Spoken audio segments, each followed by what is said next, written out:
राजा भोज की नगरी में सब कुशल मंगल से चल रहा था। पर एक दिन जब राजा भोज के हरकारे उनके किसी काम से जा रहे थे तो उन्होंने एक अजीब दृश्य देखा कि एक साधारण सा चरवाहा बीच खेतों के एक मचान पर चढ़ा हुआ है और चिल्ला चिल्ला कर राजा भोज के बारे में उल्टा सीधा कह रहा है। राजा भोज को पकड़कर मेरे पास लाओ, उसे सजा दिलवाओ और मेरा राज्य मुझे दे दो। एक चरवाहे के मुख से अपने राजा के लिए ऐसी बातें सुन हरकारों को बहुत गुस्सा आया। उन्होंने उस चरवाहे को पकड़कर नीचे उतारा और बोले, क्या बक रहा है तू? अगर राजा महाराज को तेरी इस हरकत का पता चलेगा तो वो तुझे तोप के मुंह पर बिठाकर उड़ा देंगे। हरकारों की बात सुन चरवाहा गिड़गिड़ाते हुए माफी मांगने लगा। मचान से उतरते ही एकदम से उसका व्यवहार बदल गया, जैसे उसे कुछ पता ही ना हो। उसे गिड़गिड़ाते देख हरकारों को उस पर दया आ गई। उन्होंने चरवाहे को छोड़ दिया और वहां से चले गए। अगले दिन जब वे फिर वहां से गुजरे तो उन्होंने फिर वही सब देखा और सुना। चरवाहा फिर से मचान पर चढ़ा राजा भोज के बारे में उल्टा सीधा बोल रहा था। आसपास पूछने पर पता चला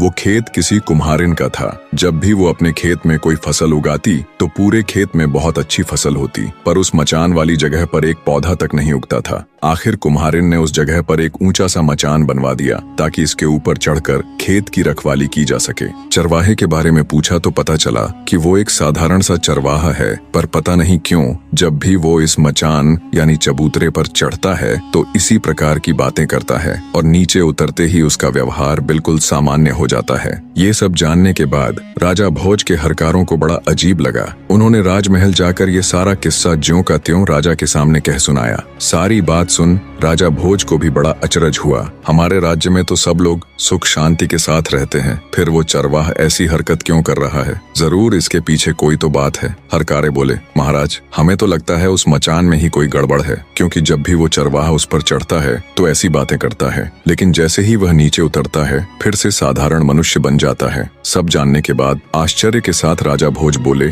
अगर ऐसा है तो तुम मुझे तुरंत वहाँ ले चलो, मैं अपनी आंखों से ये सब देखना चाहता हूँ। राजा भोज ने अपने सैनिकों और दूतों को साथ लिया और कुछ ही समय में उस रहस्यमयी चबूतरे के पास जा पहुंचे और उससे थोड़ी दूरी पर छिपकर खड़े हो गए ताकि वह सब कुछ अपनी आंखों से देख और सुन सके। तभी वह आदमी फिर से चबूतरे पर चढ़ा और चढ़ते ही जोर से कहने लगा, लोगों जाओ जल्दी से राजा भोज को पकड़कर मेरे सामने लाओ, उसे मार डालो ताकि मैं उसका राज अपने हाथ में ले सकूं। ये सुनते ही राजा भोज गुस्से और हैरानी के मिश्रित भावों से भर जाते हैं, पर वे बिना कुछ कहे चुपचाप अपने हरकारों के साथ वापस महल लौट जाते हैं। पूरी रात उनके दिमाग में यही सब चलता रहा कि उस मचान में ऐसा क्या है जो एक मामूली सा चरवाहा ऐसी हरकत कर रहा है। सुबह होते ही राजा ने अपने मुख्य सलाहकारों और ज्योतिषियों को दरबार में बुला लिया। बने रहे।